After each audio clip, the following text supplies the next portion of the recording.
Monsieur le ministre, mesdames et messieurs les élus, mesdames et messieurs, je suis très heureux effectivement d'avoir l'opportunité de participer à cette cérémonie. Alors d'abord, je constate effectivement que je crois que jamais une manifestation de Gilets jaunes n'a été aussi harmonieuse et aussi coordonnée. Donc effectivement, bravo au cœur de l'opéra de Dijon. Si les équipes de Keolis aujourd'hui sont heureuses de vous accueillir dans ce qui est leur lieu de travail, et comme vous le voyez effectivement un lieu de travail qui est exceptionnel par sa qualité, je veux d'emblée préciser que c'est bien Dijon Métropole qui est l'hôte de cette cérémonie, puisque nous ne sommes que les occupants de ces lieux, alors des occupants temporaires le temps d'un contrat, même si, Monsieur le Président, nous nous efforçons effectivement de mériter votre confiance pour avoir effectivement le privilège d'inscrire notre présence dans la durée. Alors, je suis très heureux d'être là et Keolis est très heureux de s'être associé en fait à cette manifestation pour plusieurs raisons sur lesquelles je veux revenir. Dans un premier temps, je veux juste en fait féliciter les équipes de Thomas Fontaine et notamment les équipes de l'atelier qui ont accompagné et surtout mis en œuvre d'un point de vue pratique l'idée du Grand Dijon d'habiller en fait une rame aux couleurs de l'Europe. Les équipes l'ont fait dans un délai qui a été relativement court et qui est effectivement plutôt une performance. Mais je serais tenté de dire, Monsieur le Président, si vous me le permettez, merci de leur avoir donné l'opportunité de montrer et leur engagement et leur réactivité quelques mois avant que vous lanciez un appel d'offres. Ça leur permet effectivement de rester affûtés et de s'entraîner. Donc effectivement, merci. Alors j'évoquais plusieurs raisons qui font que Keolis est très heureux de s'associer à cette manifestation. D'abord, c'est le rayonnement international. Keolis est un groupe international qui est présent en dehors de France dans 16 pays. On est très fiers de nos racines françaises, on est très fiers des collectivités qui nous font confiance et qui nous permettent de forger des savoir-faire en France, mais c'est des savoir-faire qu'on est heureux de pouvoir en fait exporter à l'international, en Europe et même effectivement au-delà. La deuxième raison, c'est que vous mettez en valeur le tramway. Vous mettez en valeur le tramway, donc Keolis est le premier opérateur mondial. On opère en fait aujourd'hui des réseaux de tramway dans 7 pays sur 4 continents. Dont le réseau de Melbourne qui est le plus grand réseau de tramway du monde avec 500 rames, dont le réseau de Manchester qui est le plus gros du Royaume-Uni, dont le réseau de Bordeaux qui est le plus gros en France. Mais je tiens à souligner que le réseau de Dijon a toute sa place dans ce hit parade, puisque une étude il y a 2 ans et une étude qui a été faite au niveau mondial avait reconnu le métro de Dijon comme étant le plus performant parmi les agglomérations de moins de 500 000 habitants. Donc le tramway de Dijon, pardon, désolé pour le lapsus, le tramway de Dijon était le plus performant parmi les agglomérations de 500 000 habitants au plan mondial. Donc vous le voyez, effectivement, c'est un tramway dont la ville de Dijon peut tout à fait être fière. Et puis la troisième raison, c'est que votre initiative renvoie à une conviction qui est forte chez Keolis, qui est que le tramway, au-delà de son utilité, de sa praticité pour se déplacer, contribue à embellir la ville, contribue en fait à favoriser le rayonnement de l'agglomération. Et de ce point de vue, c'est certain que habiller le tramway, ça permet effectivement de véhiculer des messages. On l'a vu en fait lorsqu'il y a eu l'habillage en fait du tramway avec le musée des Beaux-Arts de Dijon juste après sa splendide rénovation. Donc cette fois-ci, ça permet effectivement à Dijon Métropole d'affirmer son ancrage et son attachement en fait à l'Europe. Peut-être que prochainement, on pourra effectivement assurer aussi la promotion de la Cité internationale de la gastronomie. En tout cas, on considère que le tramway est un bon véhicule, effectivement. Il a toute sa place dans la ville et c'est un vecteur de communication privilégié. Donc, merci de nous avoir associés à cette manifestation et on a hâte de pouvoir effectivement, très prochainement, faire rouler cette rame dans les rues de Dijon aux doubles couleurs de l'Europe et d'Ivia. Je vous remercie.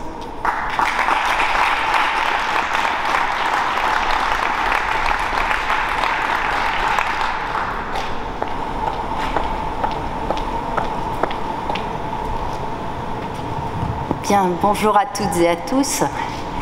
C'est très émouvant de se retrouver comme ça aujourd'hui à la veille de la fête de l'Europe, l'avant-veille du 9 mai. Merci Monsieur le maire, Monsieur le Président pour cette très belle initiative, cette très belle idée de pouvoir promouvoir l'Europe avec notre partenaire Keolis. Merci Monsieur Fontaine pour votre mobilisation, celle de toutes vos équipes.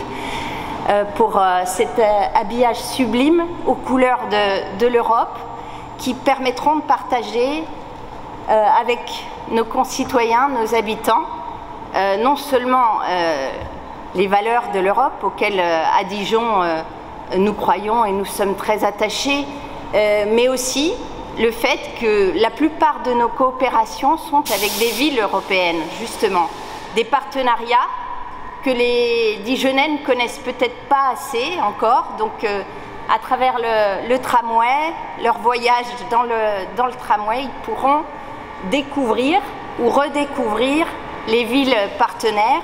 Je remercie d'ailleurs certains représentants des villes ici localement à Dijon, l'association franco-portugaise d'être là, qui notamment dynamise le partenariat de Guimarães au Portugal. Donc pour les rappeler, mais elles sont toutes, vous les découvrirez dans le tram. On a Guimarães au Portugal, la Pologne avec Opole, Pécs en Hongrie, Cluj en Roumanie. Donc voilà, en voyageant dans le tram, on voyage à travers l'Europe. Et c'est pas seulement une idée, c'est du concret. C'est une idée de l'Europe. Avec nos villes partenaires, nous partageons les mêmes convictions et nous partageons sur des défis en commun que nous devons relever pour l'Europe, mais aussi pour le reste du monde. Donc voilà, je ne serai pas plus longue. Je vous invite également à aller sur le site de la ville, découvrir tout le programme qui aura bien lieu. Oui, le Printemps de l'Europe aura bien lieu cette année, dans des conditions sanitaires un peu plus restrictives, mais beaucoup de belles conférences, de beaux événements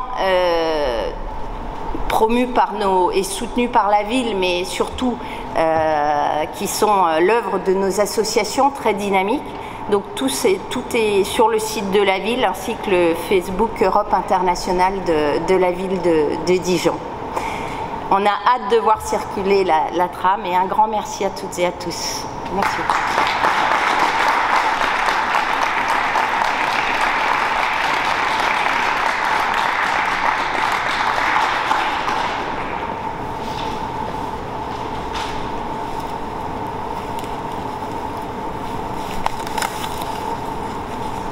Bonjour à toutes et à tous. Moi aussi, vous adresse un bonjour. Vous permettrez, avant même de saluer les équipes de Keolis, de Divia, de m'adresser directement aux choristes de l'opéra pour les remercier.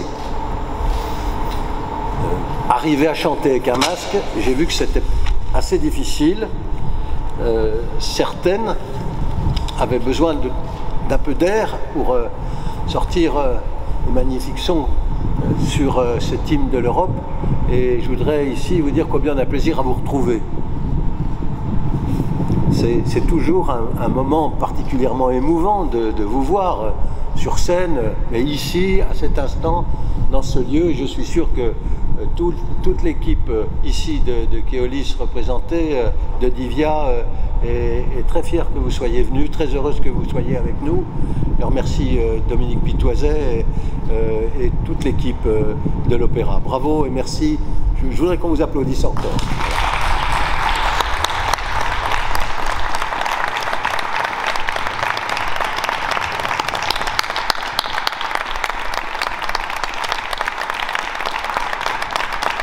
Vous voyez, ils n'ont pas perdu les bonnes habitudes. Hein. Ils se lèvent, ils saluent et on les salue. Merci à eux, merci. Et puis, permettez-moi de remercier également de son propos Frédéric Bavrez, le directeur exécutif France Keolis, et puis toute l'équipe à travers Thomas Fontaine qui est là pour nous accueillir toujours amicalement. Et on est très content de travailler avec vous. On devrait continuer à travailler ensemble, il n'y a pas de raison. Hein. Quand ça se passe bien comme ça, il y avait des formules, on ne change pas une équipe qui gagne, donc on va continuer à avancer ensemble. Mais aujourd'hui, on fête l'Europe, donc c'est un petit peu en avance, mais c'est là, c'est déjà là.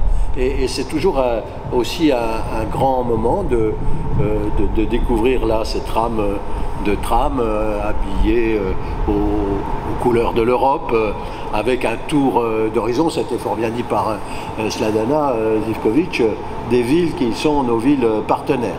Je regardais, je me demandais pourquoi on avait mis Volgograd en plus petit, je ne sais pas pourquoi, parce qu'on s'est rendu dans cette magnifique ville qui était le symbole de la résistance au nazisme, puisqu'elle s'appelait avant, bien sûr, Stalingrad.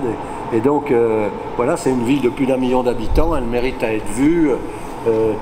Voilà, évidemment, c'est la Russie, mais on pourrait dire ça de Pécs aussi à ce moment-là. Donc, l'Europe, c'est la démocratie. Et donc, à travers ces villes, c'est normalement, je dis normalement parce qu'il peut y avoir dans certains États en ce moment quelques dérives un peu autoritaires, voire beaucoup presque de dictature, mais l'Europe, c'est ce qui nous unit, c'est une certaine idée que nous portons ensemble. De Guimarães, si on prend le bout au bord de l'Atlantique, jusque bien sûr à Cluj, où nous sommes rendus, sont des villes partenaires, mais pour nous, villes partenaires, ça ne veut pas dire des villes qui sont des sleeping partners, c'est des partenaires vivants avec lesquels les échanges se multiplient. Je salue le président, moi aussi, de nos amis portugais qui est ici là, Antonio da Costa. Merci à lui d'être présent, c'est toujours, l'a dit tout à l'heure Sladana, ce qui fait vivre. Alors, notre ville, la ville de Dijon, son histoire, elle est profondément européenne et elles sont, l'histoire de l'Europe et l'histoire de Dijon sont liées. Et ça, bien avant la déclaration de Robert Schuman, le 9 mai 1950. Et donc, les premiers vrais jumelages, les premiers vrais partenariats, c'est la ville de Dijon qui les a noués. Et avant même le traité de l'Élysée, quand on réfléchit à l'histoire de deux pays qui se sont affrontés pendant des années, un siècle, des siècles, entre la France et l'Allemagne, le jumelage de Dijon avec Mayence, sûrement la ville qui est la plus proche de nous pour des tas de raisons, eh bien le jumelage date de 2 ans avant le traité de l'Élysée. Mon prédécesseur, notre prédécesseur, à nous l'équipe municipale, pas Robert Poujade, mais le chanoine Kir, qui avait vécu la guerre, a voulu développé nombre de partenariats, et le premier d'entre eux avec Mayence. Et c'est toujours très émouvant quand nous nous déplaçons. La dernière fois, nous avons été avec Sladana et toute une équipe économique à Reggio Emilia, quand nous voyons des déclarations où il y a la signature du maire de Dijon de l'époque, le chanoine Kir, et du maire de Reggio de l'époque, qui appelle le monde entier à faire la paix. Et j'avais trouvé, ce sont des documents qui montrent cette envie dans les années 50, à la fin des années 50, d'avancer ensemble et d'être ensemble à nos côtés. Je salue également la présence de Lukas Maček et avec lui tous ceux qui travaillent aujourd'hui, étudiants à Sciences Po. Si je le fais à cet instant, c'est parce que c'est aussi une belle image que d'avoir ici à Dijon de nombreux étudiants étrangers. Je cite Sciences Po parce qu'avec les masques c'est pas facile de reconnaître tout le monde, mais j'ai reconnu Lukas Maček. Voilà, donc le printemps de l'Europe. Alors le printemps de l'Europe, c'est une manifestation que Sladana Živković prépare chaque année. Elle est en charge du tourisme, mais elle est aussi en charge bien sûr des programmes d'innovation, d'animation et de manifestation pour présenter l'Europe sous un jour agréable. Et c'est quoi le jour de l'Europe qu'on peut présenter? C'est une Europe festive, bien sûr, une Europe vivante, une Europe qui est proche de ses concitoyens et une Europe qui aide la ville de Dijon. Parce que on l'a décrit beaucoup, elle est beaucoup décriée, mais je ne sais pas si tout le monde perçoit les aides que nous apporte l'Europe régulièrement à travers les projets que nous portons.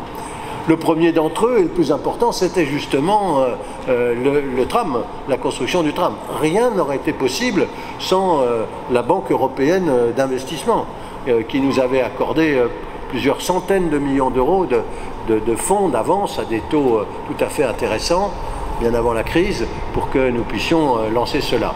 Et puis tous les projets que nous portons, qui chaque année sont ceux-là.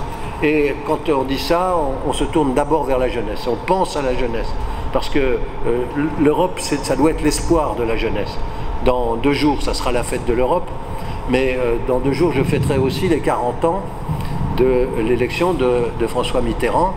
Et si ça a été un combat d'un homme, d'un président, ça a été un combat pour l'Europe, celui qu'il a porté devant le Parlement européen. Et cette voix-là, elle sera aussi entendue cette année pour le jour de l'Europe. Et il est très important de savoir, on me l'avait indiqué, mais je le redis, avec les masses c'est difficile de voir qui est là. Est-ce que la maison de Redani Palatina, Bernard est là? Voilà, voilà, mais ça te change beaucoup, hein, ce masque. Bon, excuse-moi, je ne peux pas t'avoir cité avant, je t'ai cherché du regard tout à l'heure. Voilà. Donc, il y a des jeunes des pays qui viennent aussi. Il y a 2 jeunes qui sont en mobilité, qui sont des jeunes de Cluj-Napoca. Je ne sais pas s'ils sont là, mais peut-être, en tous les cas, on les salue, on pense à eux. Et donc, l'Europe, je vous ai dit, c'était des financements, mais c'est aussi ce qui permet l'innovation. Et au moment où on réfléchit à des transformations profondes pour lutter contre le réchauffement climatique, au moment où, pour nous, nous voulons devenir une métropole hydrogène, je pense que les financements européens qui nous ont été annoncés, les premiers financements européens, quelques millions d'euros vont venir renforcer notre démarche parce que nous allons poursuivre cela. L'Europe, c'est l'innovation à Dijon. L'Europe, c'est le soutien. L'Europe, c'est une idée. C'est une idée de la démocratie. C'est une idée du vivre ensemble. Alors, avec Prague, avec Guimarães, avec Reggio, avec Cluj, avec Pécs, même si en ce moment c'est difficile là-bas, avec Opole, où c'est aussi difficile là-bas. Mais les villes s'en sortent en général dans ces pays totalitaires, ou ce qui est en train de le devenir. Avec Prague, bien sûr, avec Mayence, et puis avec nos partenaires anglais, amis, avec nos amis russes, et avec Skopje, nous formons, je crois, une belle chaîne, la chaîne de la démocratie, la chaîne de l'amitié, la chaîne de l'espoir pour la jeunesse, et tout le monde pourra le voir à travers cette magnifique réalisation. Alors merci aux équipes de Keolis pour leur réactivité, merci à Thomas Fontaine, merci à Sladana Zivkovic et aux élus de la ville, merci Christine d'être toujours là, fidèle, soutien, mais c'est parce que je sais, il y a les chœurs, le chœur de l'opéra que tu disais ça, merci à l'adjoint, premier adjoint de la ville de Chenauve d'être avec nous, merci à vous tous, merci de votre participation et vive l'Europe.